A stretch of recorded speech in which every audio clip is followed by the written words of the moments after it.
नमस्कार friends, welcome back to my YouTube channel.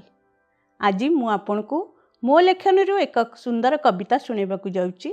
कविताटीर ना बरसा रानी। आसंतु ताले सुनिबा ए कविताटी। बरसा रानी तू बरसा रानी, बरसके थरे आसीचु पुणी।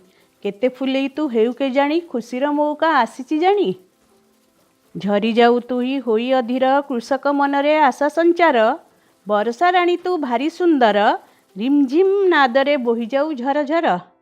ग्रीष्म ऋतुर प्रचंड ताप परे तोते देखी मन नाची उठई।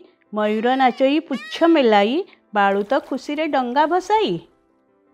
तू आसी थाऊ टिप टिप होई धीरे धीरे, तोते देखी कवि कविता रचई खुशी मनरे।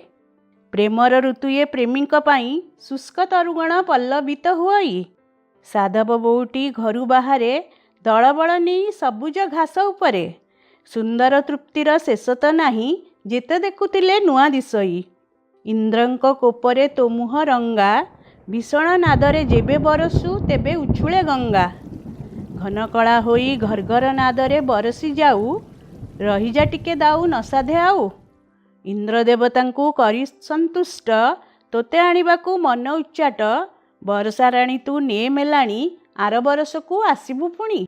आशा करछि आपण मानकु मो कविताटी भल लागिथिबो। जदि भल लागिला कमेंट सेक्शन में कमेंट देबाकु भूलिबे नाही। मो चैनल को जदि सब्सक्राइब करनांती सब्सक्राइब कर दियंतु, तेबे आपण मोर आसंता एपिसोड गुड़िक खूब सहजरे पाई परिबे। रहुछि, धन्यवाद।